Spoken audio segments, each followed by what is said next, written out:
qu'il faut goûter à la mort pour commencer à apprécier la vie. Est-ce que ça te parle, ça? Ça me parle totalement, c'est totalement ma vie et c'est vrai que tous mes livres parlent de ça. La Mais vie heureuse, t'es pas le... Charlotte Salomon, si tu veux. Charlotte Salomon, qui est cette artiste allemande qui m'a obsédé, qui me fascine toujours, et j'ai écrit ce livre Charlotte sur elle.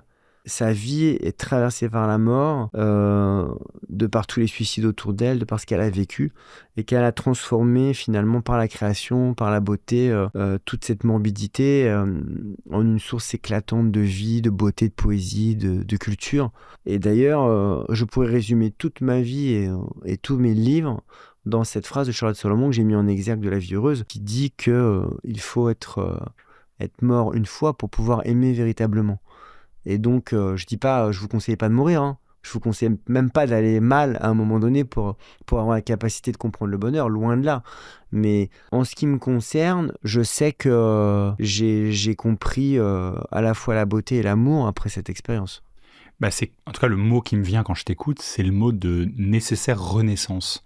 Ça te parle, ce mot de renaissance, comme s'il nous fallait renaître à quelque chose. Parce que je pense aux gens qui nous écoutent, qui nous regardent, ils ont peut-être une routine quotidienne. On écoute cette interview avec David Fuenquinos et on se dit pas, demain matin, je vais mourir pour renaître. C'est-à-dire qu'on est dans notre quotidien, c'est pas quelque chose qu'on peut... c'est difficile de se dire, alors comment je vais renaître? C'est abstrait, quoi. Ou alors on écoute l'interview avec David Fuenquinos et on change de chaîne. Mais... ah non, on leur dit pas ça. Si vous êtes encore là, restez jusqu'à la fin. Non, mais moi je suis pas là ni pour donner des conseils, ni pour avoir un avis sur... Mais je crois ça donne envie, en fait. Mais je crois totalement dans le pouvoir décisionnaire de chacun, le libre arbitre. Les existences contemporaines, on va dire depuis quelques décennies, sont bien davantage soumises à la question de l'épanouissement et du bonheur. Donc ça, la modification, elle a été vraiment fondamentale. Je pense que il y a quelques décennies, on se posait pas toujours forcément la question de savoir si on était heureux ou pas heureux. Je pense que là, maintenant, ce questionnement-là de l'épanouissement, avec l'allongement de la vie, fait que les gens peuvent ou doivent s'interroger sur leur épanouissement, sur leur capacité à être heureux. Et c'est pour ça que les gens changent beaucoup de vie, qu'il y a des modifications de trajectoire, il y a des renaissances. Il est évident que cette expression-là ne s'accompagne pas toujours de facilité. Là, j'ai le sentiment que quand c'est possible, des gens qui se libèrent de formes de soumission, de difficultés, de harcèlement.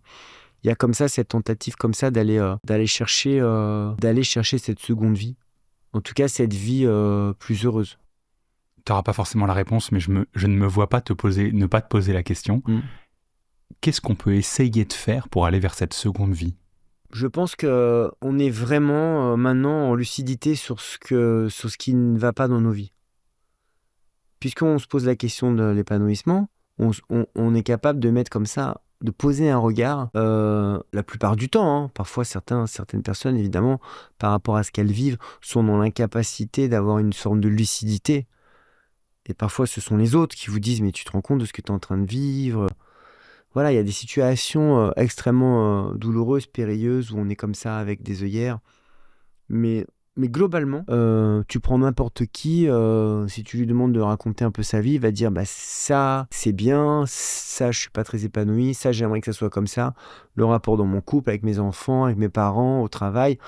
Les gens, d'une manière générale, ont peut-être davantage de lucidité. Donc on a cette conscience d'un manque d'épanouissement. Voilà.